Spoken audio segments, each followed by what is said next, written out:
Olá, meus irmãos, a graça e a paz, tudo bem com vocês? Prazer, meu nome é Renato Alves, muito obrigado por nos receber na sua casa. Você que está nos assistindo, quero aproveitar e te fazer um convite. Inscreva no canal da nossa igreja, compartilhe esse link com o maior número de pessoas que você conseguir. Não esqueça também de ativar esse sininho que está aí embaixo, para você receber todas as nossas notificações em tempo real. E a nossa igreja também tem uma página no Instagram, é só você digitar Verbo BH, e lá você vai acompanhar tudo que está acontecendo durante esses dias na nossa igreja, amém? Então seja aquela pessoa que vá promover essa palavra, irmãos, na vida das pessoas, compartilhando esse link, ok? Compartilhe esse link para aquelas pessoas que você sabe que precisa receber cura, porque é disso que eu vou falar com vocês durante esse dia. Então, participe, coopere com o que Deus tem para fazer durante esse dia que Ele preparou para nós, amém? Antes disso, eu quero orar com você para que nós possamos entrar na palavra em nome de Jesus. Pai, eu te rendo graças em nome de Jesus por esse dia tão maravilhoso que o Senhor preparou para nós. Senhor, eu peço ao Senhor que o Senhor possa falar poderosamente no coração dos meus irmãos e que eles estejam com os corações, Pai, completamente abertos, com a mente alerta, Senhor, para receber a Tua semente, a Tua palavra, que uma vez que ela é liberada, Pai, da Tua boca e da boca dos Teus filhos, dos Teus tantos filhos, Pai, quando ela encontra lugar nos corações, ela produz frutos, Pai, de 30, 60 e 100 por um. E essa semente, Pai, não voltará para o Senhor vazia. Eu me coloco debaixo da unção do Teu Espírito, Senhor, durante esse dia, para que eu possa falar debaixo das direções e da instrução do Senhor, Pai, em nome de Jesus, porque o Senhor é que conhece o coração dos meus irmãos, o Senhor que sabe de cada uma das suas necessidades, e eu tenho certeza, Senhor, que eles nunca mais serão os mesmos em nome de Jesus. Que o Senhor possa promover na vida de cada um que está me assistindo, Senhor, aquilo que o Senhor quer, que é cura divina, em nome de Jesus. Amém. E graças a Deus. Eu não posso te ouvir, mas se você puder dar um amém aí na sua casa, glória a Deus por isso. Bom, pessoal, o que eu quero conversar com vocês hoje, como eu disse, mais uma vez é sobre cura divina. Nesse tempo de pandemia, irmãos, eu tenho intensificado sobre esse tipo de ensino. Nós precisamos ouvir mais sobre cura, nós precisamos nos expor mais sobre esse ensinamento de cura, porque é isso que vai nos fazer ficar firmes e nos manter nas mesmas coisas. Repetição, irmãos, é segurança para nós. Ouvir as mesmas coisas é segurança para nós. Mas é claro que a palavra ela sempre vai se renovar em nossos corações. Na última ministração em que eu estive aqui ensinando, nessa live, eu falei sobre a equipe que vence a doença. Você que me assistiu, você acompanhou, foi um dia poderoso, glorioso. Eu tenho certeza que muitas pessoas receberam cura na sua casa. E você que não assistiu, você pode buscar aqui no YouTube, só você digitar Renato Alves, a equipe que vence a doença, que você vai ficar por dentro de tudo isso que eu estou aqui introduzindo para vocês, amém? E no dia que eu ensinei sobre esse assunto, eu falei de dois textos que nos apresentou os dois membros dessa equipe que vence a doença. Esses dois textos estão lá em Lucas capítulo 5, no verso 17, e também em Marcos, no capítulo 5, no versículo 25. O primeiro texto, que é Lucas, fala sobre a cura de um homem paralítico. E no segundo texto, que é Marcos capítulo 5, fala da cura da mulher do fluxo de sangue. E esses dois tiveram algo em comum. Nós vemos que os dois, antes de receber a cura, eles obtiveram fé. Fé por meio daquilo que Jesus Cristo estava realizando naquele lugar. Você vê que Jesus olhou, lá no versículo 20 do capítulo 5 de Lucas, a Bíblia diz que vendo-lhes a fé, ou seja, Jesus observou que neles tinha o primeiro membro dessa equipe, que é a fé, e Jesus reconheceu isso, não porque tinha uma faixa escrita na sua testa, que eles tinham fé, mas porque eles agiram à altura daquilo que eles estavam acreditando. Então essa é a primeira equipe. E a mulher do fluxo de sangue também foi a mesma coisa. Ela ouviu falar da fama de Jesus. E nós sabemos que a fama de Jesus é que Deus ungiu a Jesus Cristo de Nazaré com o Espírito Santo e com o poder, o qual ele andou por toda parte fazendo bem e curando a todos os oprimidos do diabo, porque Deus era com ele. Então foi isso que essa mulher ouviu, ela teve o conhecimento daquilo que Jesus Cristo estava realizando, e aquilo produziu fé em seu coração, e ela mesma dizia com ela mesma, ela falava para ela mesma, se eu apenas lhe tocar, eu ficarei curada. Nós vemos que esse é o espírito da fé, de acordo com o que está escrito lá em 2 Coríntios capítulo 4, versículo 13, que diz, crie, por isso é que falei, também nós cremos, Por isso é que falamos. Então, essa mulher obteve esse espírito da fé, e essa fé, tanto dessa mulher, quanto daqueles amigos daquele homem paralítico, impulsionou eles para que eles pudessem ter um encontro com esse poder curador de Deus, que já estava em Cristo Jesus. E ali eles foram completamente curados. E hoje que eu quero focar com vocês é sobre isso, a unção, o poder da unção, ou seja, o conhecimento dessa unção, irmãos, vai fazer com que uma pessoa seja livre de toda e qualquer enfermidade que esteja acometida no seu corpo. Agora, existe algo em comum nessa história também, desses dois relatos, desses dois fatos, que me chama muita atenção, que havia entre os amigos daquele paralítico e Jesus, que tinha o poder curador de Deus, havia entre eles algo que pudesse impedi-los de alcançar a cura para aquele paralítico. E nós vamos ver que esse algo era o telhado. Eles precisavam romper com aquela telha para colocar aquele enfermo, aquele paralítico diante de Jesus. E a fé daqueles homens, irmãos, rompeu com aquela telha, abriu aquela telha e, de fato, aquele paralítico foi curado, porque a fé colocou esse homem diante de Jesus, daquele que tudo pode. Amém? E nós vamos ver que tem algo também nessa mulher que é parecido com esse texto de Lucas, da mulher do fluxo de sangue, é que antes dela encontrar com Jesus, entre a fé dela e o poder curador, a virtude que estava sobre Jesus, para que ela pudesse tocá-lo e ser curada, havia uma multidão. Então tinha algo que estava querendo impedi-la, né, de receber a cura dela, que era essa multidão. Mas a fé daquela mulher abriu o caminho entre a multidão para que ela pudesse tocar na orla de Jesus e ser curada. Sabe, querido, existe algo também hoje, no nosso tempo agora, que é muito comum, né, entre as pessoas. Isso eu falo tanto dentro da igreja ou quanto fora da igreja, né, que pode também fazer com que uma pessoa ela não receba a sua cura. Pode fazer com que uma pessoa não toque nesse poder curador de Deus. É a falta de conhecimento. Sabe, querido, a falta de conhecimento em relação à unção, ao poder curador de Deus, priva as pessoas de experimentar daquilo que já está disponível. Oséias capítulo 4, verso 6, diz que o meu povo, ele está perecendo, porque ele falta conhecimento. E se nós formos observar, lá em Isaías também, no capítulo 5, no versículo 13, diz que o meu povo está sendo levado cativo, ou seja, preso, porque lhes falta entendimento. A palavra entendimento e conhecimento no grego é a mesma palavra. Então veja que a falta de conhecimento em relação às coisas que já estão disponíveis da parte de Deus faz com que as pessoas não experimentem aquilo que Deus já deixou para elas. Existe uma herança, existe algo já disponível há mais de 2000 anos atrás, mas por causa da falta de conhecimento, as pessoas acabam andando aquém daquilo que Deus já conquistou para cada um de nós através de Cristo Jesus. Então nós precisamos entender, irmãos, que nós vamos conhecer hoje, nós vamos aprofundar hoje, estudar um pouco mais sobre o conhecimento da unção. O conhecimento desse poder, o conhecimento dessa virtude, nós precisamos entender sobre isso. Eu dei um exemplo na live anterior também, sobre a questão da eletricidade. Se você for observar bem, desde a fundação do mundo, irmãos, a eletricidade já existia. Mas por falta de conhecimento da eletricidade existir, homens antes de nós, naqueles séculos passados, deixaram de usufruir dessa eletricidade. Nós podemos colocar homens como, por exemplo, Abraão, Davi, Moisés. Esses homens não usufruíram de eletricidade, mas não é porque eles não usufruíram que não estava disponível. Já estava disponível. E aí, se você for observar, a eletricidade ela foi descoberta no século 17, né? E homens como Thomas Edison, ele estudou sobre a lei da eletricidade. Tem um outro homem também que chama Benjamin Franklin, que fez essa parceria com Thomas Edison, que ajudou no estudo da eletricidade. Ou seja, já tinha algo disponível, mas a partir do momento que eles começaram a estudar, é que eles começaram a entender que já estava disponível, que eles poderiam experimentar. E aí você vai ver que em 1672, através de Otto von Guericke, ele inventou uma máquina geradora de cargas elétricas. Então, esse homem, em 1672, irmãos, ele inventou uma máquina mostrando que realmente a eletricidade estava disponível. A mesma coisa em relação à unção.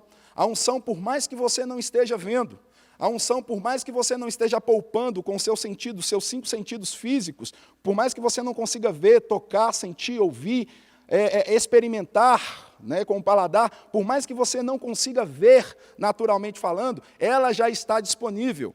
Ela existe e ela passou a estar disponível, irmãos, desde a morte, sepultamento e ressurreição de Cristo Jesus. Quando Isaías diz, lá em Isaías capítulo 54, versículo 3, que diz que certamente Ele levou sobre si as nossas dores e as nossas enfermidades. O castigo que estava sobre Ele nos trouxe a paz, e pelas suas pisaduras fomos sarados. Então já é certo, irmãos, que esse poder curador, já é certo que tudo aquilo que Cristo já fez por nós em relação à cura, já está disponível. Amém? Mas a falta de conhecimento em relação a isso faz com que as pessoas deixem de experimentar, mesmo sendo cristãs.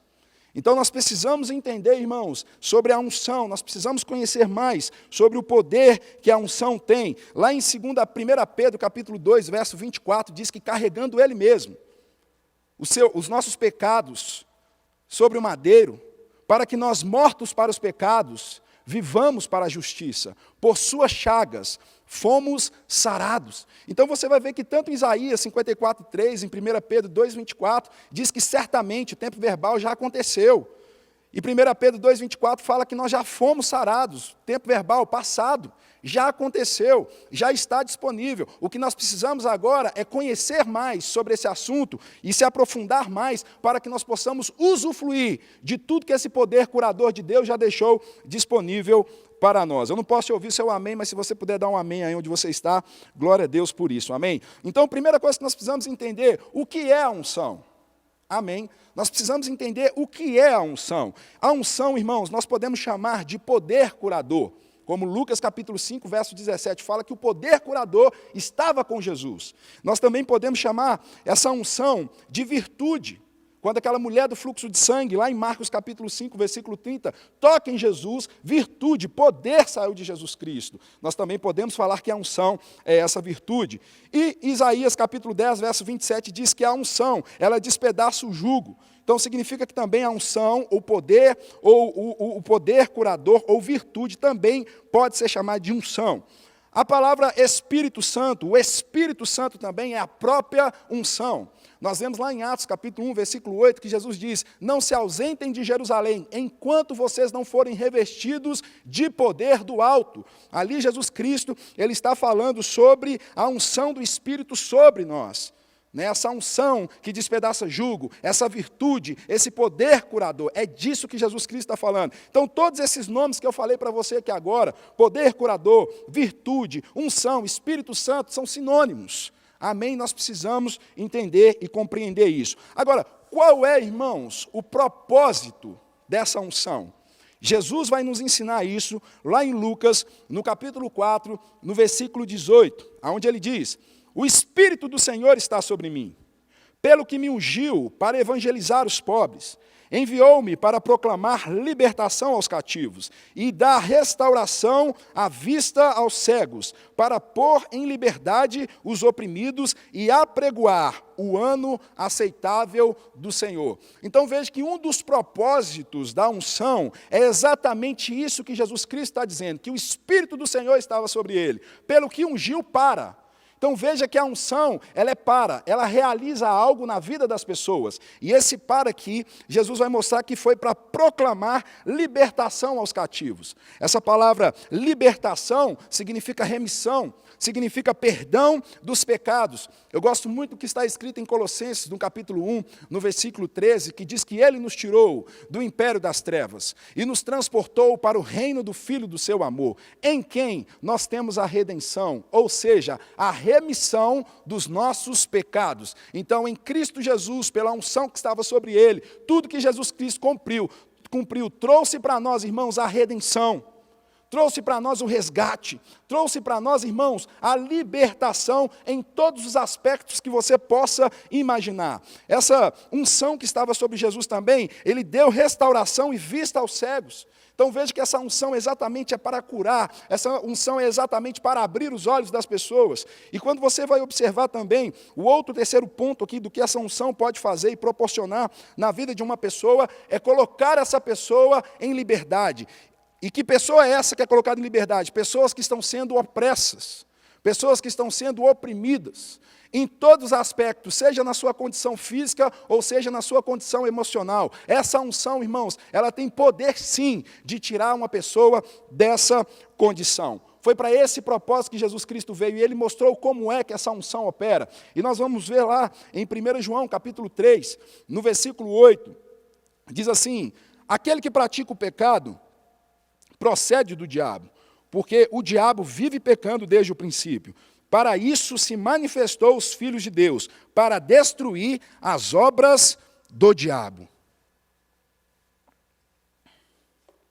Então veja, querido, na parte B desse versículo, ele diz: para isso se manifestou o Filho de Deus, para destruir as obras do diabo. Então a unção que estava sobre Jesus, ela veio exatamente para desfazer e destruir as obras do diabo. E quais são as obras do diabo? A Bíblia vai falar lá em João, no capítulo 10, que o ladrão, ele veio para matar, ele veio para roubar e ele veio para destruir. Muitas pessoas, estudiosos, eruditos, falam: não, mas ladrão aqui não diz respeito ao diabo. Tudo bem, irmãos, está falando do falso pastor, mas independente se é um falso pastor, se é um falso mestre, a influência que está sobre esse falso pastor vem das trevas, veio do diabo. E essa influência é para matar, essa influência é para roubar, e essa influência é para destruir. Mas Jesus disse que essa unção que estava sobre ele é exatamente para destruir aquilo que rouba, aquilo que mata e aquilo que destrói. Aleluia! Glória a Deus por isso. Atos capítulo 10, no versículo 38, já mencionei e volto a mencionar aqui, sobre o propósito dessa unção.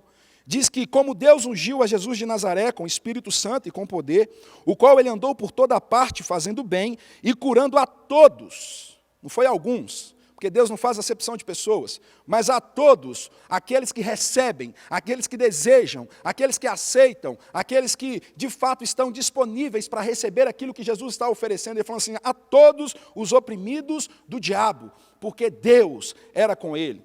Sabe, irmãos, algumas pessoas não receberam da cura, da unção, do propósito dessa unção, não foi porque Jesus não quis, foi por causa da incredulidade desse povo.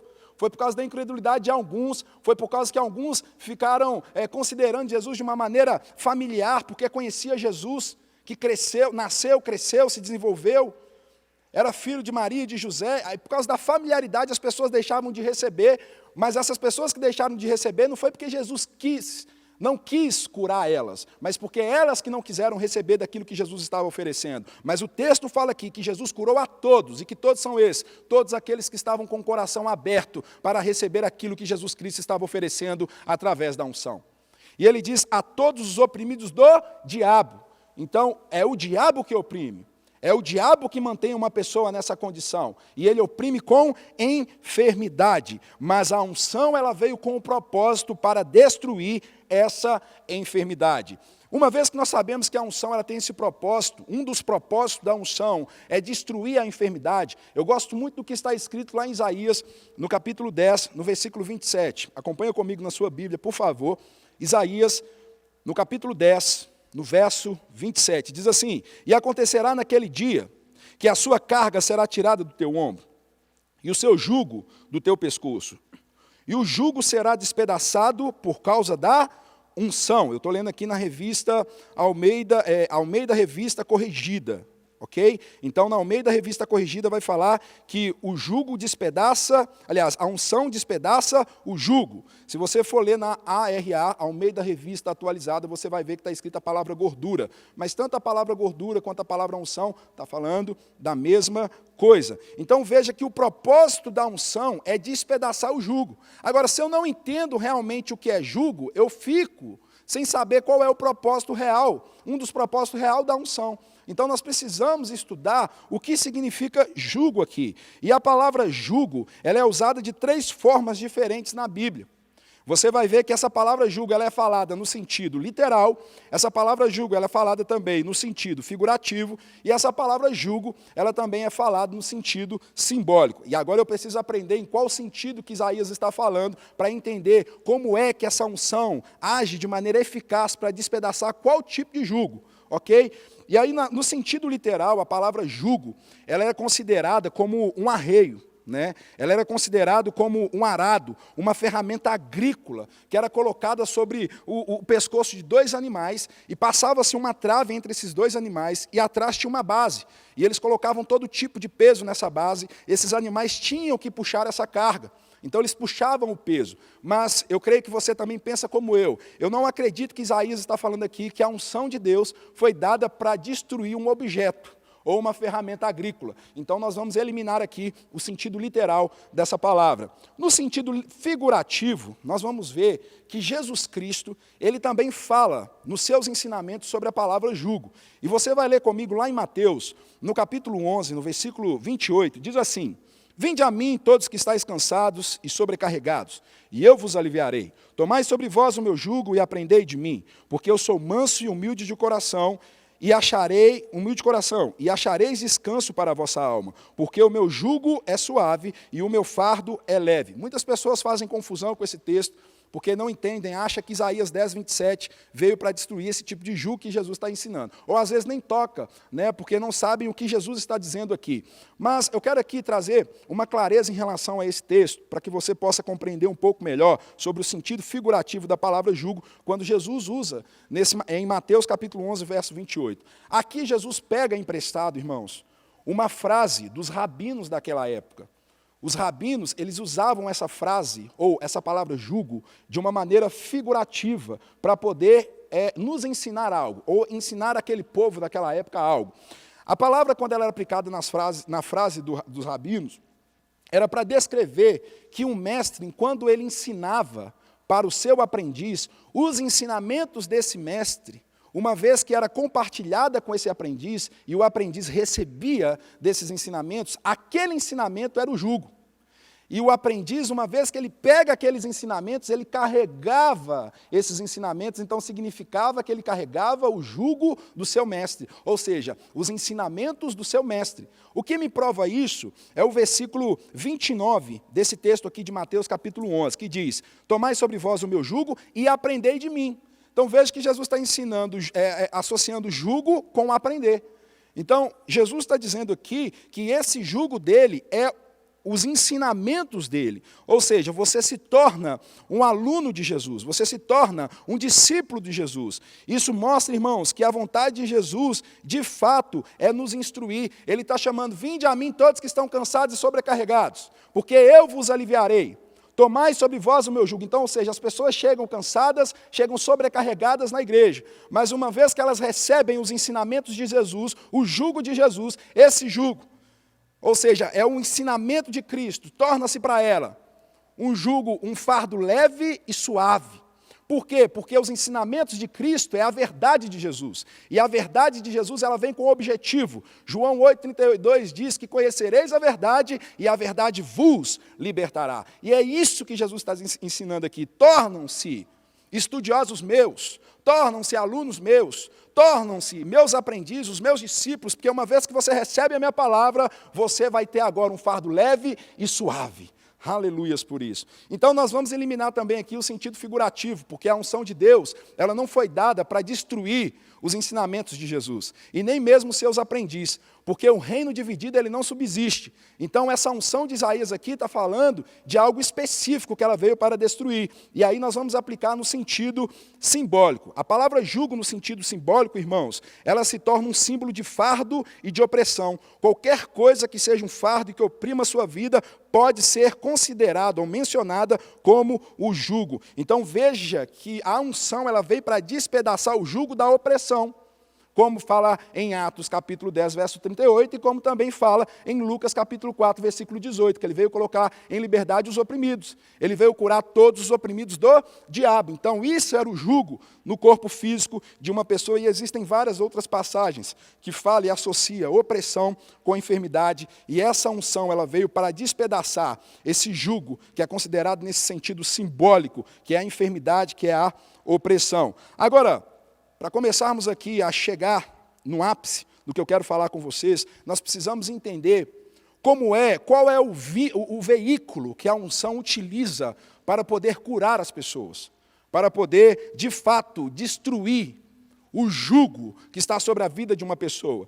E esse primeiro veículo que a unção opera, e que ela está junta, ligada, associada, é a palavra de Deus. É na palavra de Deus, irmãos, que nós vemos que essa unção está impregnada. A Bíblia fala em Salmos capítulo 107, no versículo 20, que Deus enviou a sua palavra e os sarou, e os livrou de tudo aquilo que era mortal. Então perceba que Deus enviou a palavra. A palavra era o verbo, e o verbo estava com Deus, é o próprio Jesus Cristo. Então, e ele sarou, e livrou as pessoas de tudo aquilo que é mortal. Mas hoje em si, nessa própria palavra que eu estou pregando e que você também está recebendo, ou que outras pessoas estão pregando de acordo com a sã doutrina, essa palavra contém unção para tirar uma pessoa para colocar uma pessoa em liberdade. Então nós vamos ver, irmãos, que isso é claro pela palavra. Em Provérbios 4:20 diz que, em Provérbios 4:20 diz que, deixa eu abrir o texto, esqueci do texto.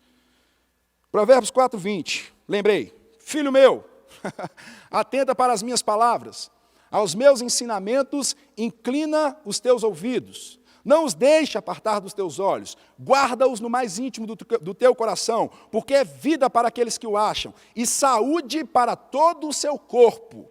Então veja que é ouvindo a palavra, dando atenção à palavra, guardando ela no coração, não deixando de se apartar dos olhos, que ela se torna vida para aqueles que o acham, e saúde para todo o seu corpo. Lá em Tiago, no capítulo 5, no versículo 13, o pastor Tiago vem nos ensinando algo muito importante. Ele diz: se alguém está entre vós sofrendo, faça a oração.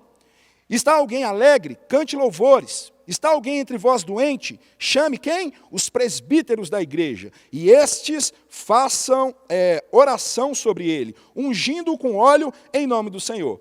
Se nós parássemos por aqui, nós acharíamos que é o óleo que curou aquele enfermo.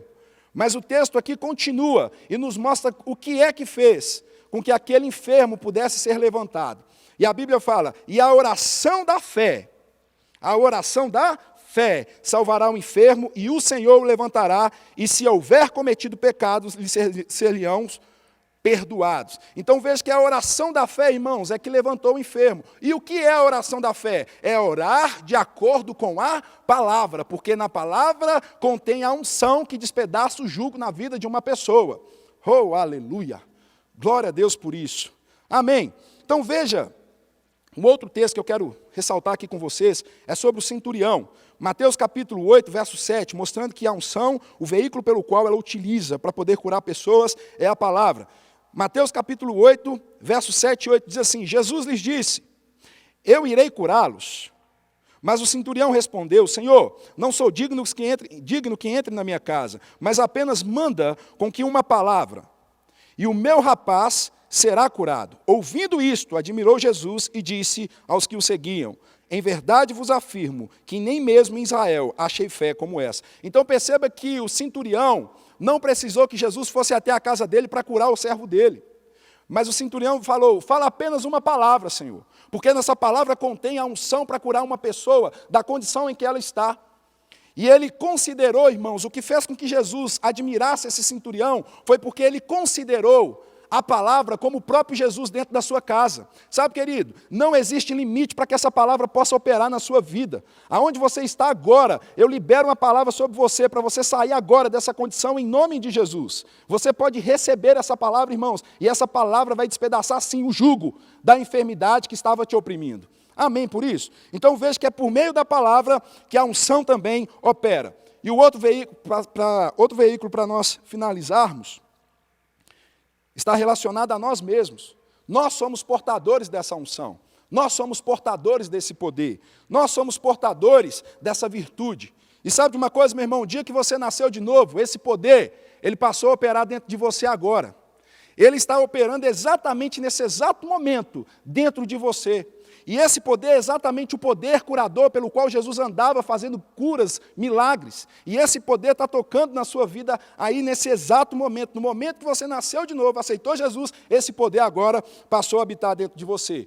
Paulo faz uma oração em Efésios capítulo 1, versículo 19, dizendo assim: E qual a suprema grandeza do seu poder para os que cremos, segundo a eficácia da força do seu poder, o qual exerceu ele em Cristo ressuscitando dentre os mortos. Então, Paulo está falando aqui de um poder que ressuscitou a Cristo dentre os mortos. E se você for ver os versículos anteriores, ele vai falar que ele ora para que os nossos olhos sejam abertos, para que nós possamos compreender, irmãos. Então, você precisa compreender que tem um poder agora, essa unção, ela está operando dentro de você nesse exato momento. E lá em Romanos 8:11 diz: se habita em vós o Espírito daquele que ressuscitou Jesus dentre os mortos, esse mesmo que ressuscitou Jesus dentre os mortos, vivificará também o vosso corpo mortal, por meio do seu Espírito que habita em vós. Então perceba que o Espírito agora está habitando dentro de mim e de você.